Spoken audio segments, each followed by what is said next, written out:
Namaste. In the last session, we studied basics of tensors and we also look at tensors that we often encounter in practice. In this session, we will focus on key operations on tensors in the context of deep learning.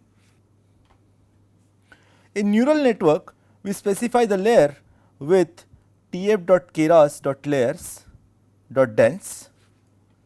Here, we use 128 units in a hidden layer and we use ReLU as an activation function. The layer takes 2D tensor as an input and returns another 2D tensor as an output. The core operation that layer does is as follows. The layer computes a dot between the parameter vector and the input, adds a bias vector to it. So, this becomes a linear combination and this linear combination is subjected to nonlinear activation like ReLU or sigmoid. So, there are three distinct operations here. One is the linear combination of input and the corresponding weights as represented by a dot, and then we add bias in the calculation, and finally, we apply a nonlinear activation on the result. Let us take a concrete example.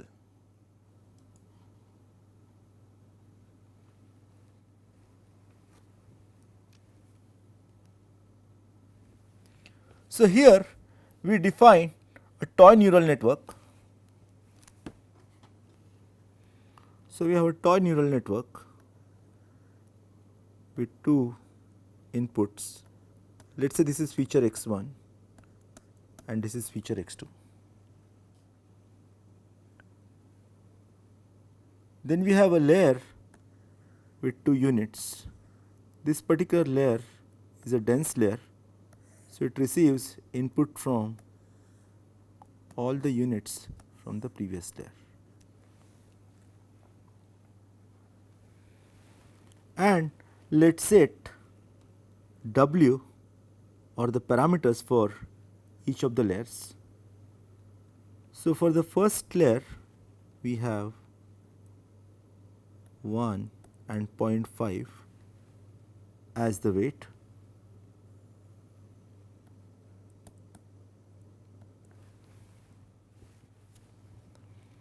And each of the unit has a bias term, and this bias term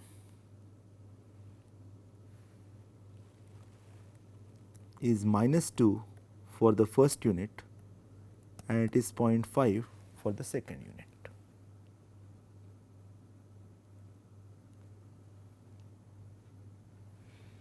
So, you can see that we can represent the weights of these units as tensor. So, the first unit has weights 1 and 0.5 and the second unit has weight 0.5 and 1. So, we put this in a tensor.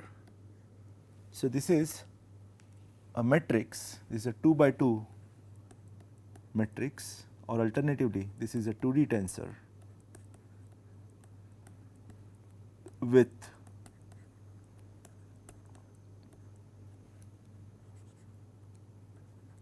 shape 2 by 2. This is the weight tensor.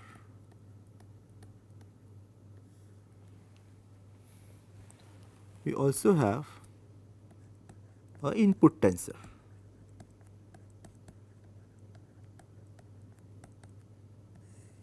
And how does input tensor look like? Input tensor has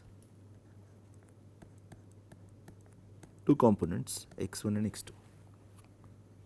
So, this is a vector, and what happens is that when we combine multiple examples, it becomes a 2D tensor.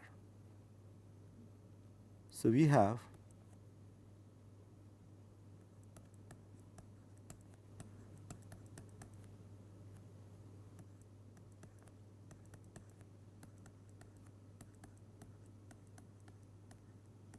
so, let us say if you want to represent these two examples, we have a tensor which is again a 2D tensor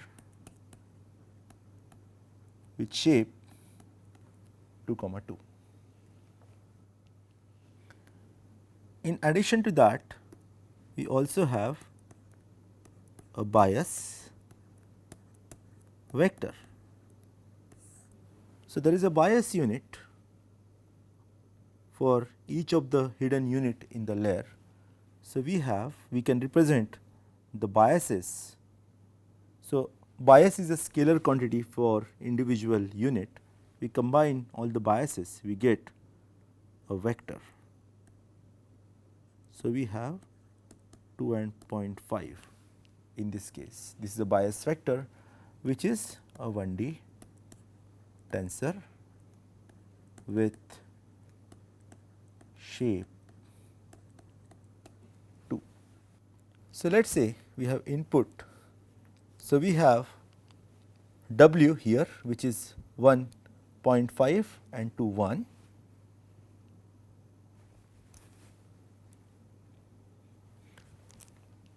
Then we have input which is 1, 2 and minus 1, 2.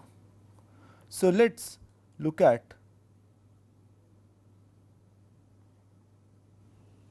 the shape of each of these tensors and number of dimensions. So, you can see that W is a 2D tensor with shape 2 by 2, input is also a 2D tensor with shape 2 by 2, here there are two examples, and axis and bias is a 1D tensor with a shape of 2. We apply a linear combination, that means we will perform a dot product between the weight vector and the input, and we add a bias term to it. Let us look at shape of each of the terms or each of the tensors that are involved here, which is W, input and B, and we also look at shape of the resulting tensor which is Z, and we will also print the value of Z. So, you can see that all the tensors, weight and the input tensors are 2D tensors with shape of 2 by 2, and bias is a vector with shape of 2. We get Z as a 2D tensor with shape 2 by 2. So, we essentially get two outputs for each example, and you can see that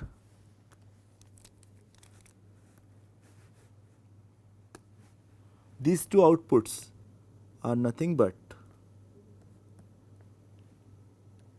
this is Z coming from the first unit and this is Z coming from the second unit. So, for every example that we input here, we get Z1 and Z2 for each of the example. So, here there are two examples. So, we get a 2D tensor with shape 2, 2 or shape of 2 by 2.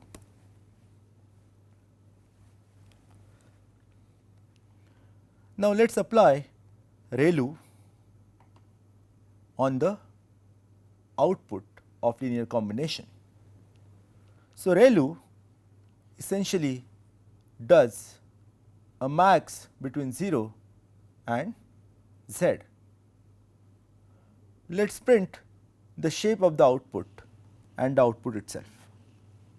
So, you can see that the output is also a 2D tensor of 2 by 2, and we get 0 when we apply ReLU on these values, because ReLU puts 0 for negative inputs and positive numbers are returned as they are. Let us look at how ReLU activation function looks like. So, here what we do is we calculate the value of ReLU between -10 to +10 at 100 samples. So, we actually sampled 100 points in the range between -10 to +10 and we calculated the value of ReLU and plotted it over here. So, we have the value x on the x axis and ReLU on the y axis. So, you can see that ReLU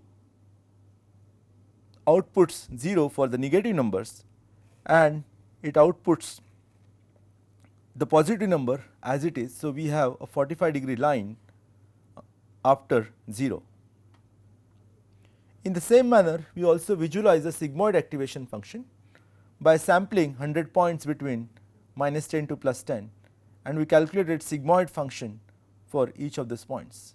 So, sigmoid squashes the input between 0 to 1. As we go away from 0 in the positive direction, sigmoid tends to give 1 and as we go to the left of 0 in the negative direction, the sigmoid becomes closer and closer to 0. Now, note that ReLU and tensor additions are both element-wise operations and can be parallelized. You will find vectorized implementation of these operations in deep neural network that helps us to speed up the computations. The vectorized implementation exploits the parallelization.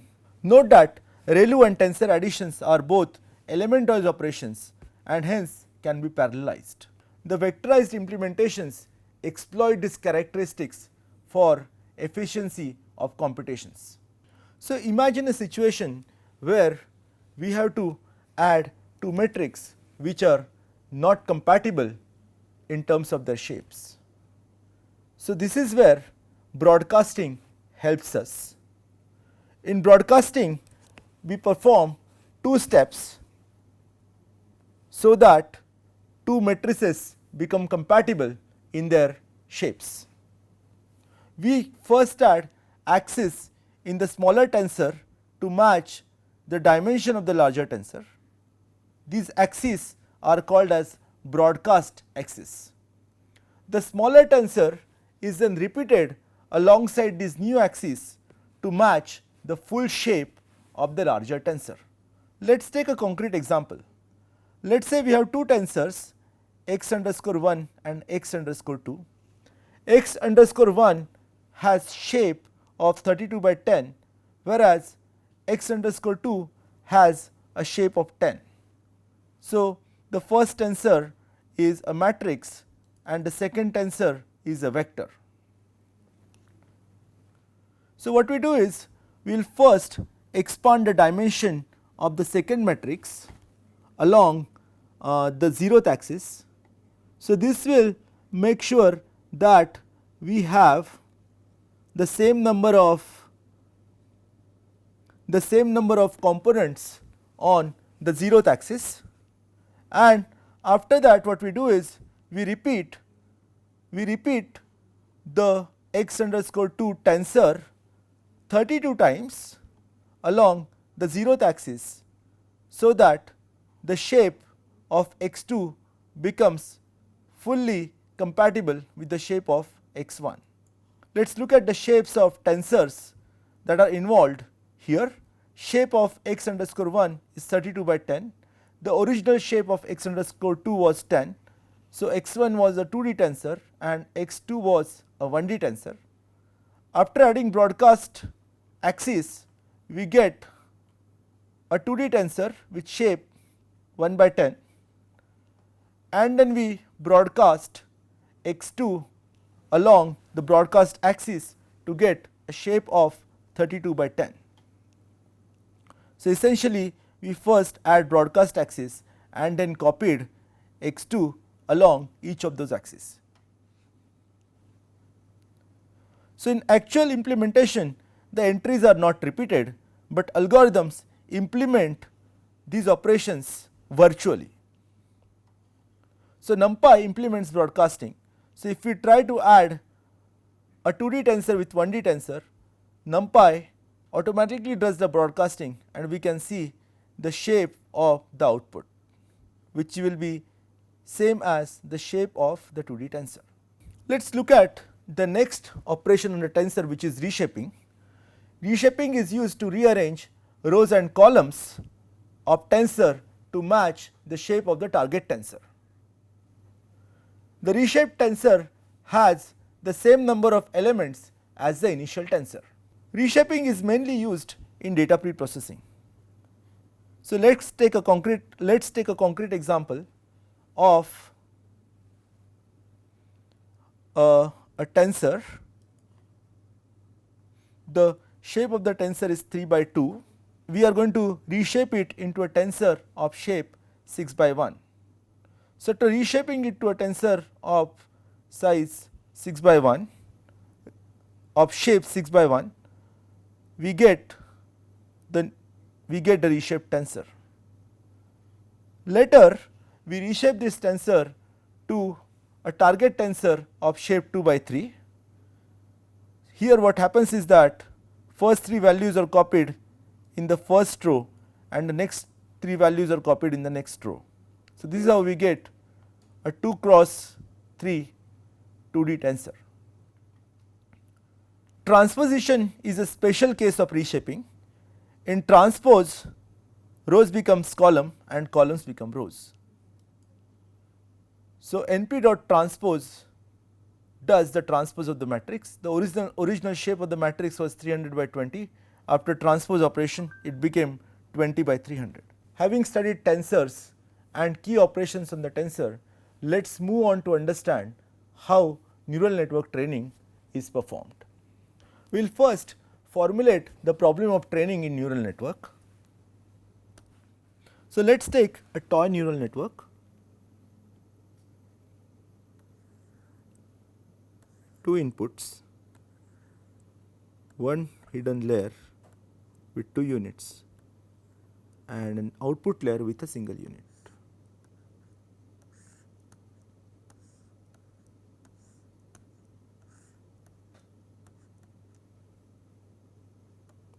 These are inputs x1 and x2. These are 2 hidden units.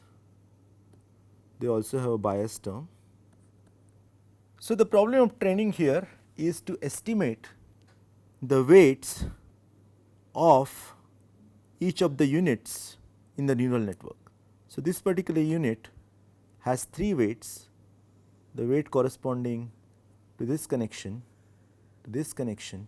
and to a bias. So, there are 3 weights for this particular unit. In the same manner, there are 3 weights corresponding to this particular unit.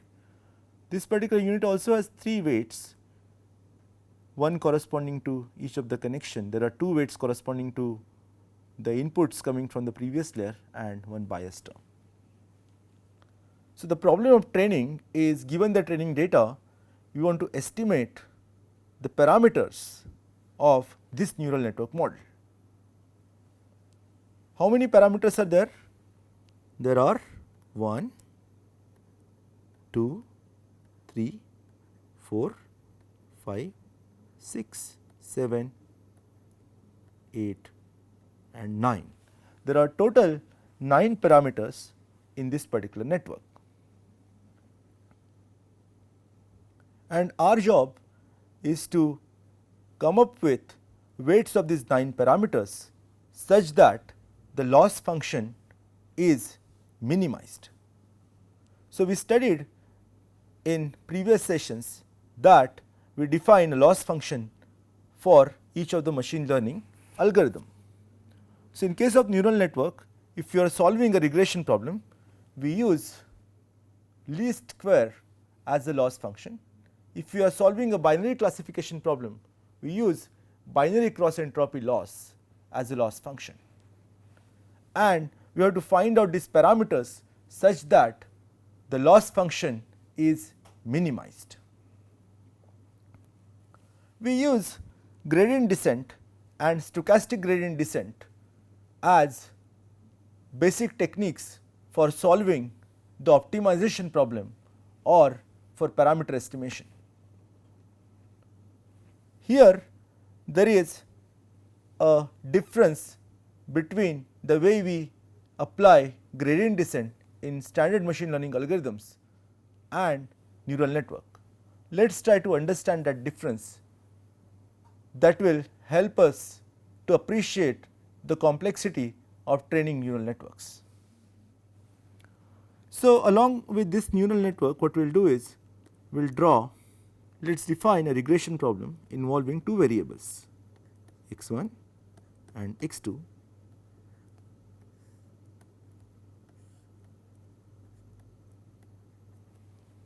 So, in this particular regression problem, we have two weights, one corresponding to x1 and a second is corresponding to x2. So, weights are w1 and w2 here. And the problem is to identify these weights such that the least square error between the prediction and the actual output is minimized. You can notice that in case of, remember that when we apply gradient descent, what we do is we find out the gradient of the loss function with respect to each of the parameters. In case of linear regression, we get the output over here, the prediction over here, and once we get the prediction, let us say y hat is the prediction, and if we know the actual y, we calculate the loss for that particular instance of the parameter value. So, we calculate loss over here and we compute the gradient of the loss with respect to both the parameters in this case. Here the situation is slightly more complicated. We get the value of the y at the output layer. Here we can calculate the loss. We calculate this particular loss over here. Now we have to compute the derivative of this particular loss with respect to the parameters,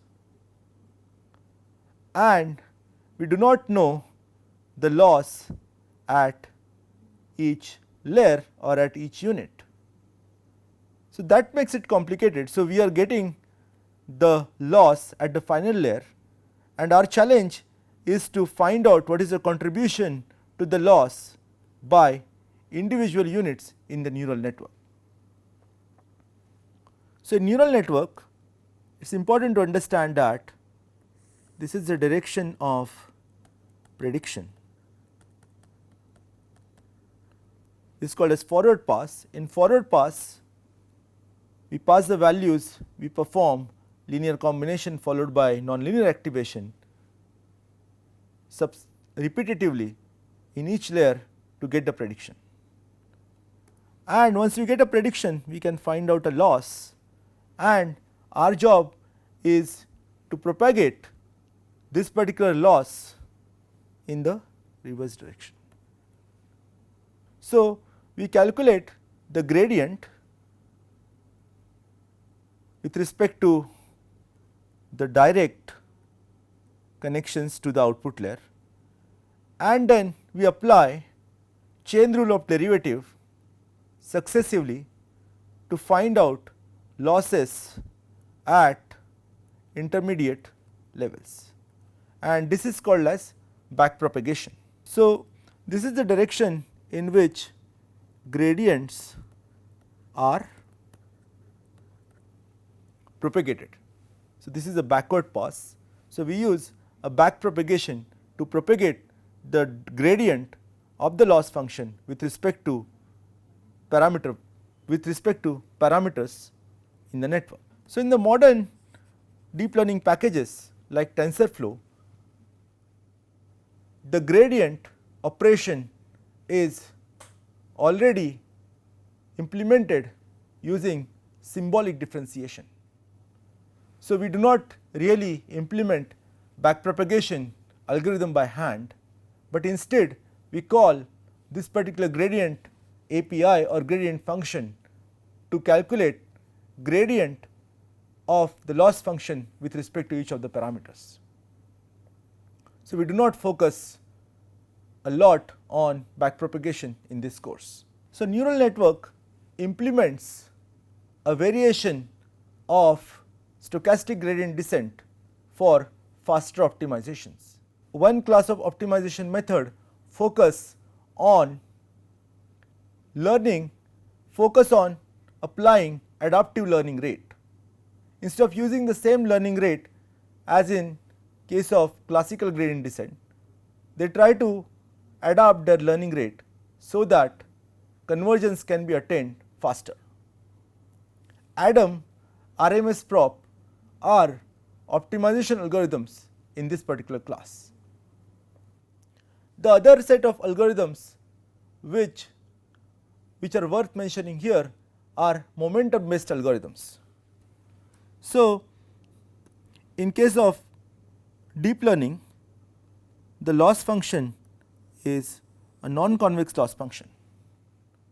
So, there is a great chance that we will get stuck into one of the local minima, and we will not be able to come out of that if we apply classical algorithms.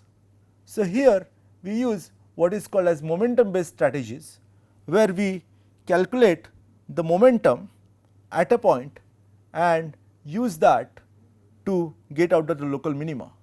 Think of momentum based algorithm using a ball, and let us say you are sliding this particular ball on the slope. If the ball has enough velocity or if the ball has enough momentum, it will not get stuck at a local minima, but it will slide past the local minima and will go towards the next local minima. So, momentum based methods or momentum based strategies are used to tackle problems with respect to local minimas that we often encounter in deep learning loss functions. We use some of the novel regularization strategies for neural network. Apart from L1 and L2 regularization that we apply in classical machine learning algorithms, we also apply techniques like early stopping. In case of early stopping, we apply a simple strategy of stopping training early. This helps us to prevent overtraining of the model, which may lead to overfitting. We keep track of the training error and the validation error, and if validation error is not improving after few iterations, we stop the training. So, this is possibly an automated way of deciding when to stop the training. Apart from early stopping, there is another clever idea called dropout, which is popularly used as a regularization mechanism in neural network. Let us understand idea of dropout through a concrete example. So, in case of neural network, what happens is, let us say this is a toy neural network.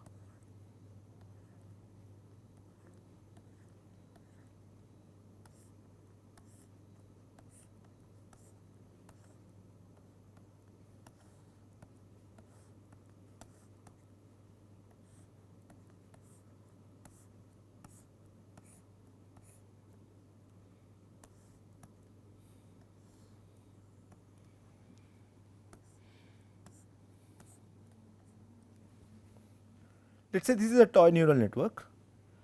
So, in case of dropout, what we do is we define a dropout rate. Let us say dropout rate is 0.2 or 20%. So, what happens is 20% of the node in each layer where we define dropout are dropped during an epoch. So, for example, let us define a dropout rate of 50% and see what happens. So, in this network, let us say we define dropout rate of 50% at this layer. So, in one of the epoch, what might happen is we look at the node and let us say we flip a coin. If coin turns in the head, we decide to retain the node, otherwise we drop it. So, let us say we decide to drop this node and this particular node.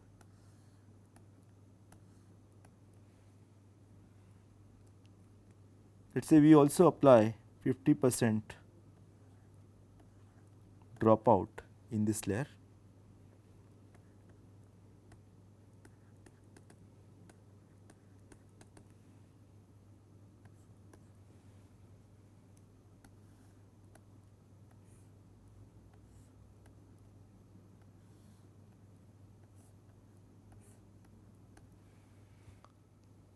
So, this could happen in one of the epochs. In the next epoch, we again check for, we again decide to randomly shut down 50% nodes in each of these layers. In the second round, it could be possible that this particular node and this node is dropped, or this node and this node is dropped. And we can see that every time we drop node, we are effectively cutting the connections to and from that particular node. So, this gives us a new kind of a neural network architecture, and we are training a lot of such kind of different architectures in one training iteration. So, we apply dropout during training, and in order to compensate for dropout, what we do is during prediction time, we multiply the activation of each of the unit where dropout is applied by the factor of dropout. So, in this case what will happen is the activations out of this particular node will be scaled by 50% because that was a dropout rate.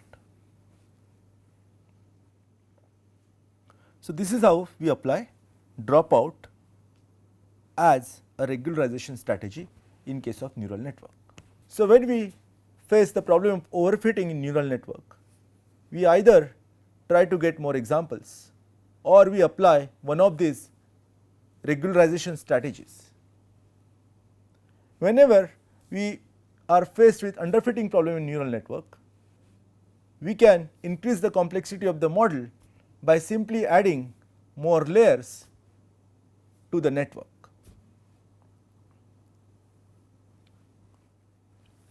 So, in this session we looked at mathematical foundations of deep learning. We studied basics of tensors, the tensors that we encounter in practice, the key tensor operations in deep learning, and some of the basics of training and regularization in the deep learning. With this session, you are now well equipped with basic understanding of machine learning flow.